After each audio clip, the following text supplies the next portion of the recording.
Hello, Kimberly Dawn here.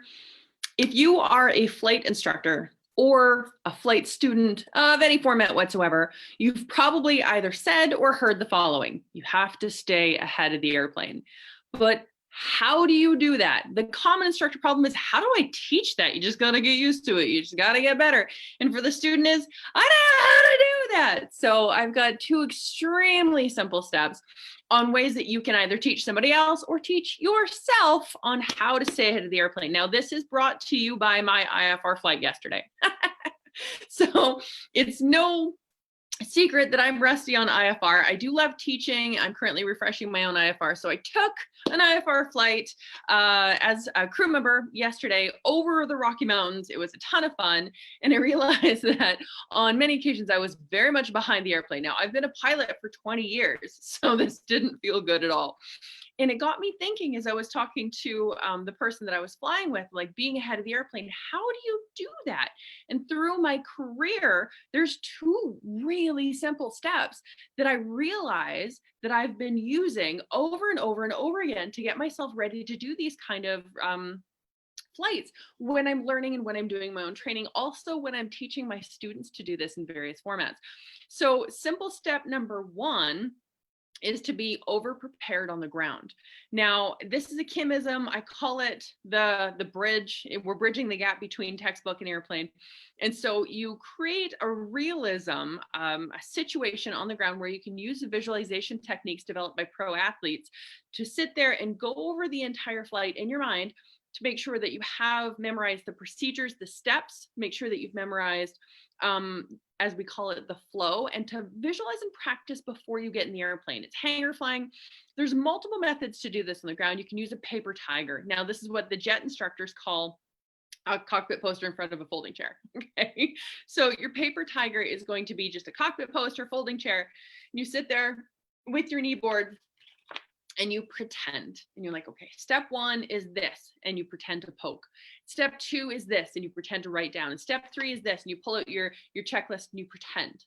Okay, so you can use a paper tiger. You can also use a procedures trainer, which is typically a fancy version of a paper tiger. It's flat screen panels in a computer that allow you to actually poke and turn things. You can use Microsoft Flight Sim as your procedures trainer as well, which is really great, like a home flight sim. I have X-Plane on my phone that helps quite a bit when I'm showing my students what to do.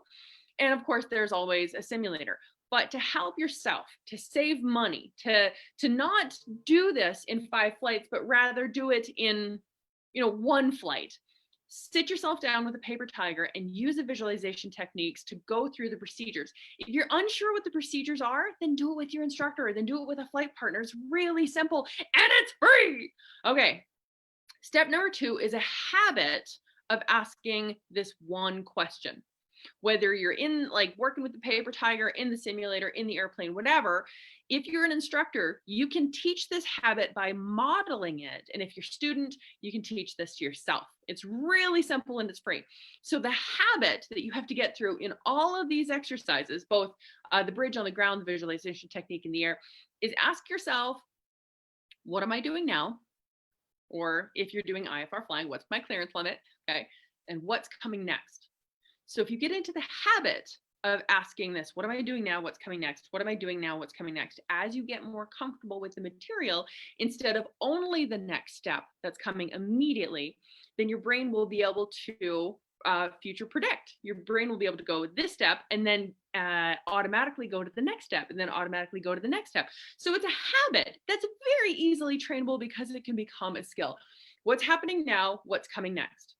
So step 1 is the visualization technique. It's Kimism. You're not going to find it in textbook. I call it the bridge. It's bridging the gap between the textbook and the airplane. It's like professional athletes use the visualization technique, and making sure that you have the procedures cold before you get in the airplane will then allow you to free up the brain processing space to then understand the situation, have situational awareness, and use pilot decision-making techniques and skills.